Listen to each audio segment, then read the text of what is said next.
In today's workplace, many of us have a new colleague, the AI agent. These AI bots can perform any number of tasks. They never complain. They never need a single day off.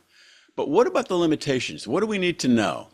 I'm James McGuire. This is Tech Voices, and we're talking about agentic AI with the leading pioneer in the field. With me is Bhaskar Roy, Chief of AI Products and Solutions at Workato. Bhaskar, really good to have you with us today. Same here, James. Thanks for having me on the past podcast. I've been looking forward to this conversation.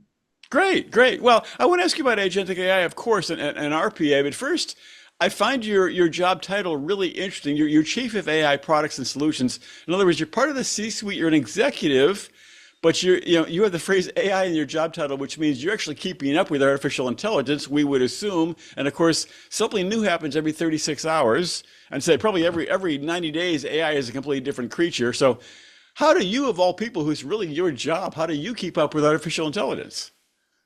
Oh gosh, James, it is. I think I'm drinking from a fire hose, just like everyone else. Like you're talking about, there is always something new that comes up. And so one is, of course, the various feeds that people look at, all the way from news feeds to various announcements. But the thing that I find very helpful is my colleagues and also peers in the network, Mhm. because they are also keeping up with it and being able to share and talk about various things helps.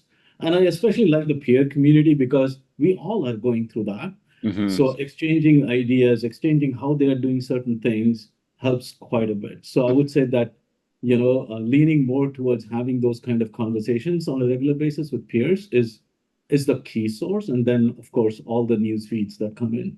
Right. Yeah. Yeah, peers do help for sure. So, good question. Good answer for sure. So, all right. In your view, let's talk about the difference between agentic AI and RPA, robotic process automation. Back in say, 2017, 2018, our RPA was a really big thing. It was automated bots that helped with workflow in the office. Now we have agentic AI doing the same thing. What's the difference between these two formats as you see it? Yeah, that's a great question. I think at a high level, the difference is in the way it essentially adapts and executes and also makes decision at the highest level. So think of RPA more as automation of tasks, and they're done in a very deterministic manner. Whereas agentic AI is more about how can agents orchestrate towards a business outcome. So it's not specifically just a task automation, but how can it get to that outcome that it needs to get to? So let me break that down, James, a little bit, Sure.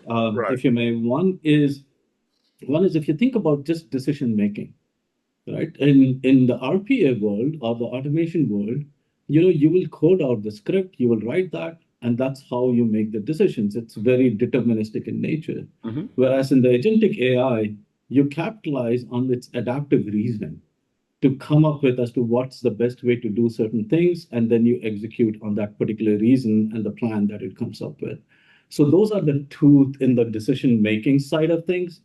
Then, if you start going a bit more detail on, say, adaptive, anytime you need to make a change, guess what? On the automation side, you have to go and code in that particular change that it Right. needs to do things. Right. Whereas with agents, I almost think of them as like human. You provide it with all the skills that you need, and let agents in a dynamic manner figure out based on what the intent is, figure out how it utilizes those skills in order to accomplish what it needs to accomplish. And the third one, like we talked about, it is the orientation around KPIs and outcomes versus just looking at, okay, this is a task that I need to automate, and let me write a script to automate that task.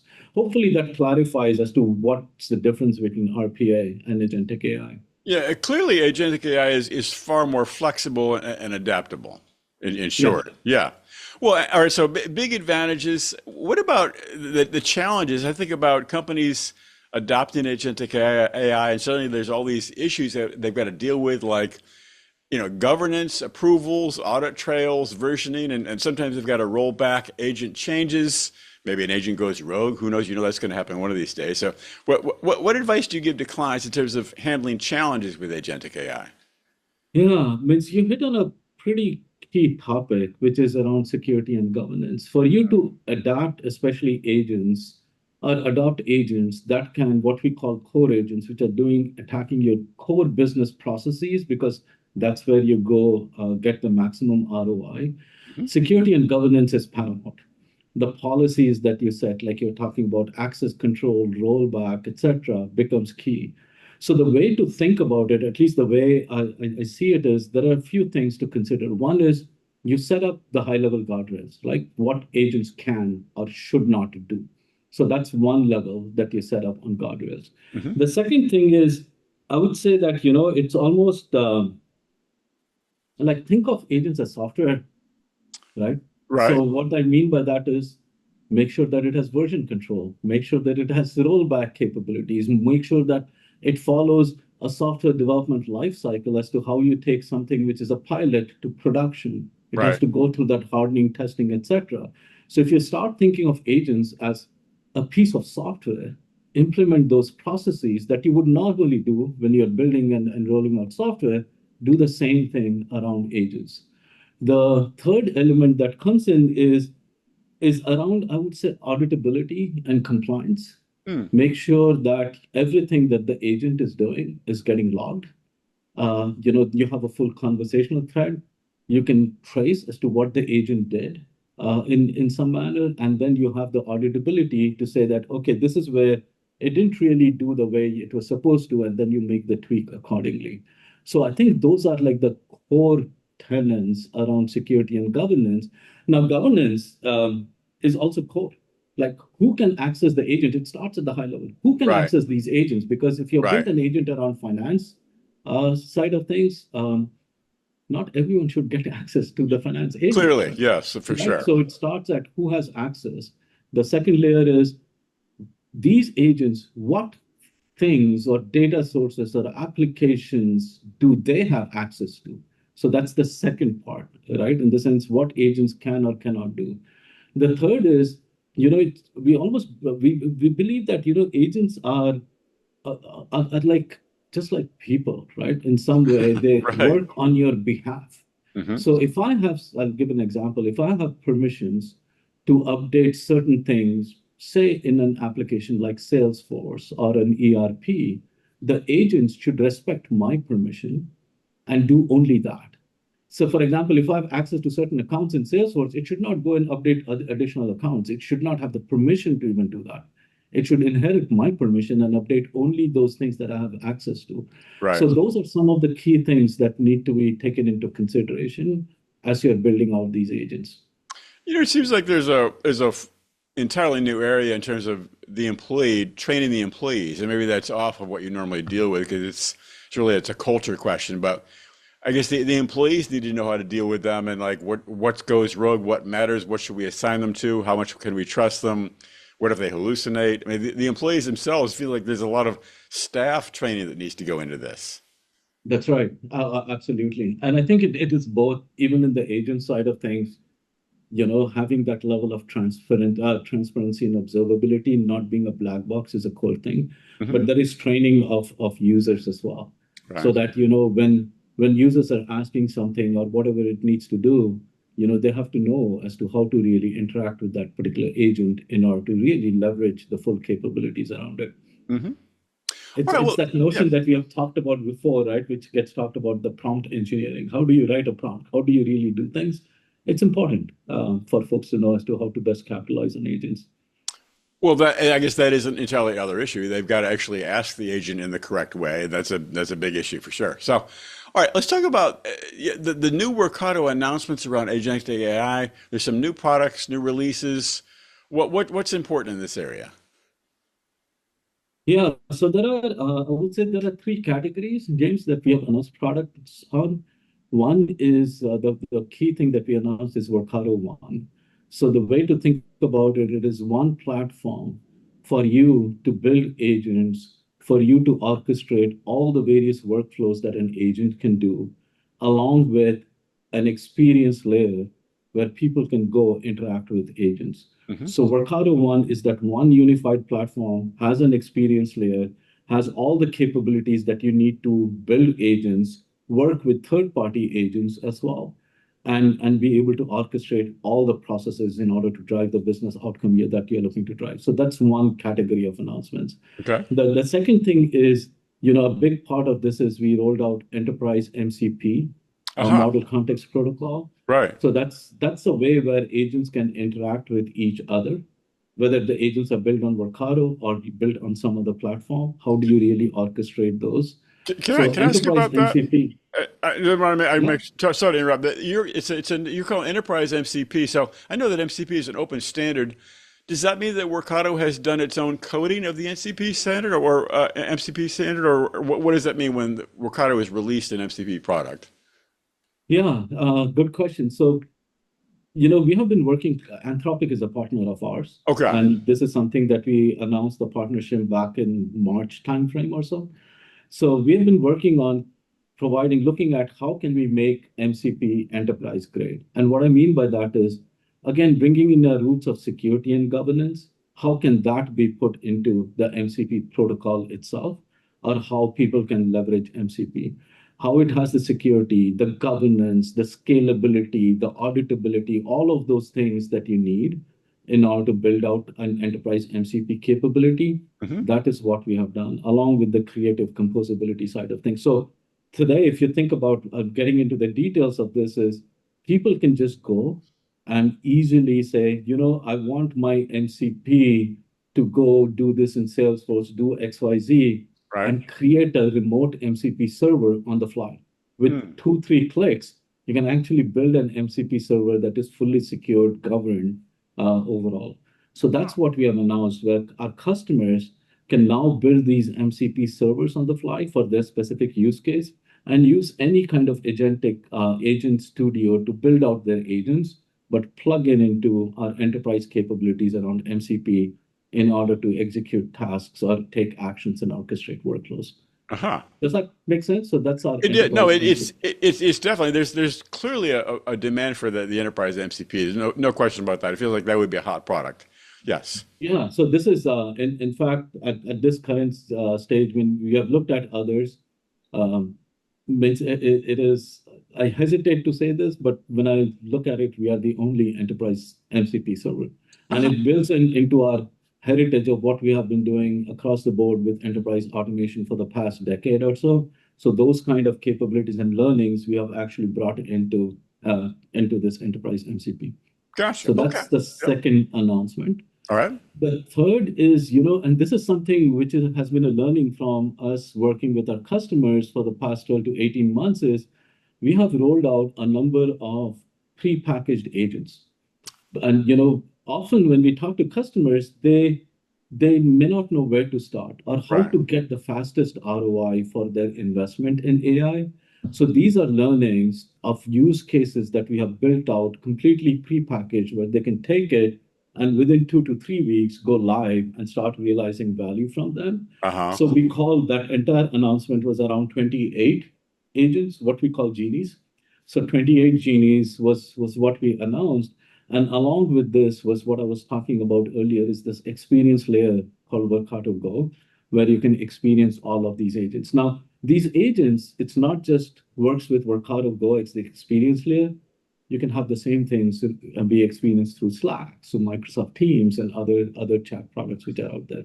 Hmm. So at the core, those are the three categories of announcements that we have done. One thing I would call out is, when you build these genies on Workato, they are a bit different because they have a KPI orientation. So when you build it, you say that, say, for example, if it is a sales genie, and you look at saying that your entire KPI is how can you close deals faster, right? Right. The velocity of deal closure. Sure. So you can provide those as KPIs to these genies, and genies self-learn and get to figure out how they achieve that KPI. But now within Workato Go as the experience layer, we have this thing called action board, where you can see all the various genies, how they're doing against their KPIs. And if there is a deviation in that, you can query, you can have that conversation with the genie, and that will reason provide you with the necessary information as to what went wrong or what are the things that you can do in order to correct it. Uh-huh. Okay. And I guess definitely there was see there would be a demand for the genies because companies don't want to build agents from scratch. So, the pre-built agents, definitely a demand for that. I mean, you talk about KPIs, which is an interesting element. How can customers measure success with agentic AI? Maybe it's KPIs. I mean, what are some 30, 60, 90-day milestones or KPIs for customers to say they're working or they're not working? That's a great question. And it's dependent on the use case that they want to implement. So, for example, I talked about a sales KPI. Right, Whereas if you look at customer support, it will be very different. It's around how many tickets are you resolving, right? The right. resolution becomes a KPI. So the KPI it depends.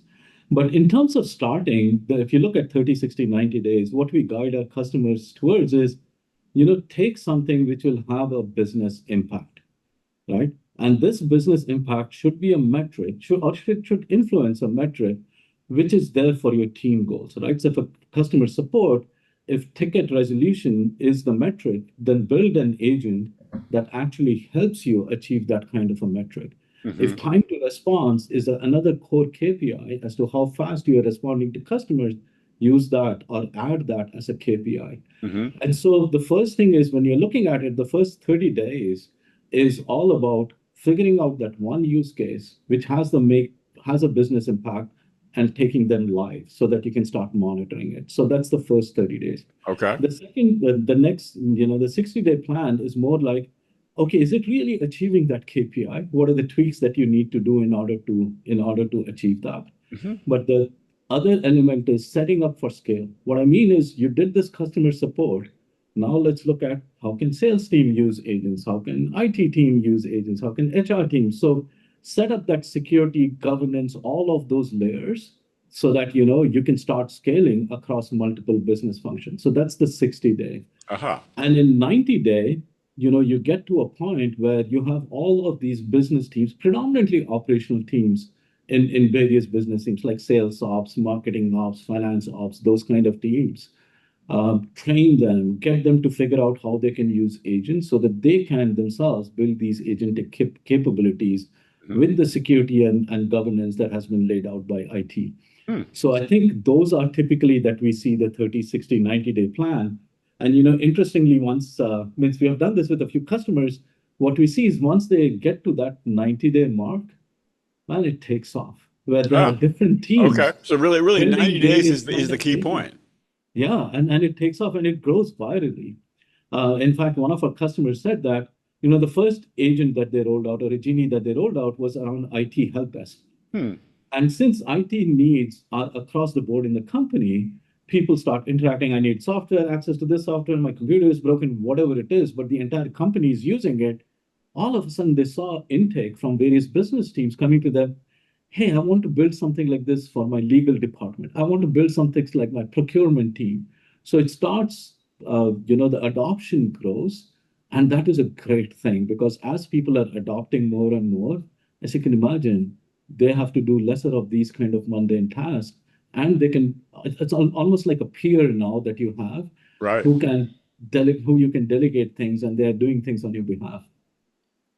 Interesting. Oscar, this is a lot of good stuff. I wonder if you have any thoughts in general about the future of agentic AI before we wrap up here. Just what do you see happening? Maybe forget 30, 60, 90 days, maybe a year or so, a couple of years out with agentic AI. It's moving so quickly. I think people would want to know where is it going? Where do you see it happening? What will be happening in 2026, 27 with agentic AI?